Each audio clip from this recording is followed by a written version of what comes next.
Okay, so we are in the CRJ, we are approaching Sacramento. But as you will see, we can't see very much. It looks like we're going to have a Cat 3 landing, or we're actually going to fly in manually though on the glide slope, so you'll excuse me if I don't make much conversation during this approach. So we're using the head-up display. This is the updated CRJ that has the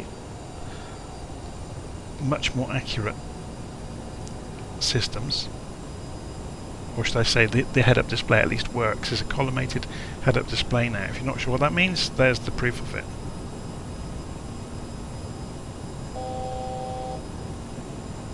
Okay.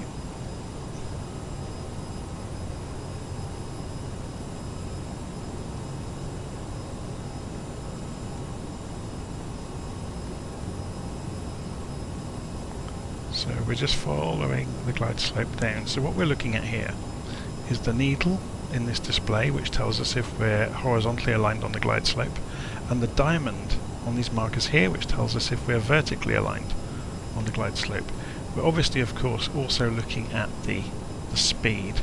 We're almost not looking at the altitude, because if we stay on the ILS markers, hopefully we should be in good shape to go straight down to the runway. Now we're going off to the left, so we need to turn right until we are crossing the path again, and we'll come back onto the glide slope.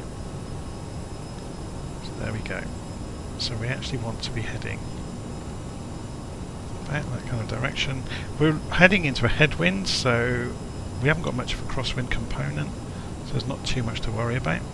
So we're just watching the diamond on the right hand side of the HUD, and the vertical line in the compass rose at the bottom of the HUD. We're trying to keep them centered on the way down and try not to overspeed, not to get too fast. So flaps are full, gears down, landing lights are on, and we're coming down into Sacramento in horrific weather. So let's hope we get this right. So we're going to have no horizon as a reference soon. We're going to have to go completely on the instruments, which is going to be fun. Thankfully we've got this lovely aircraft that's got a good head-up display now, so that should help us. We don't necessarily need to see the sky outside to fly the instruments.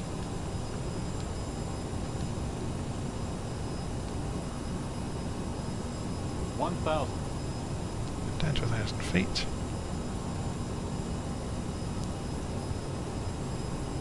Coming down, we're a little bit above the glide slope, so we're going to drop gently.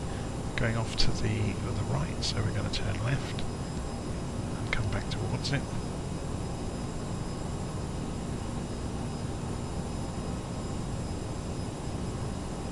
Going a bit fast, so we're going to come off the throttle slightly. We don't want to get too slow that we can't change our direction. Okay, so getting a sync rate warning because we were diving a little bit fast there, and the aircraft started to be pushed around by the wind and the cloud, which is not fun. But we're looking good on the vertical part of the glide slope.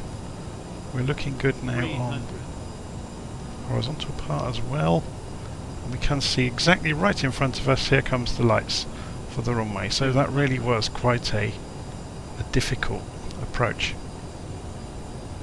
So we're about on speed. We're a bit low, so nose up a little bit, speed up a little bit, but that means we'll get a nice smooth touchdown. 40, 30, 20, 10. And we're down.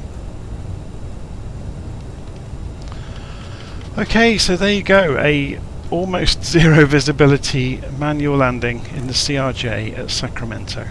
A bit more exciting than I wanted it to be on the way in, but the only way to learn these things is to try them out. It's quite nice that we saw the lights directly in front of us on approach. Quite a relief. So let's get off the runway. The CRJ I find is actually quite a good aircraft. It had a bit of a patchy history because through some of the Microsoft Flight Simulator updates it's been a bit unstable, but it seems to be very good now as of World Update 7 and the most recent update from Aerosoft. The CRJ is very good again. It's probably one of the better aircraft in the game.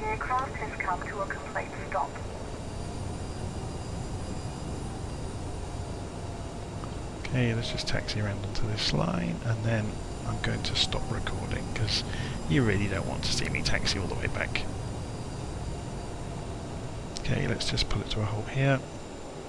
Okay, if you would like to come and fly with me, I'm an administrator of a group on Discord called virtualflight.online. We meet on Wednesday evenings for IFR flights typically, and Sunday evenings. This is in Greenwich Mean Time, or Zulu time, 0 Zulu time, plus 0 Zulu time I should say.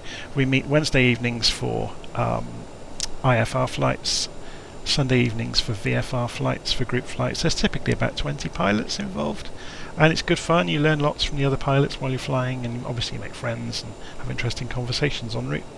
So we have a Discord server, there's a Facebook group, but yeah, head to virtualflight.online on the internet to find out more.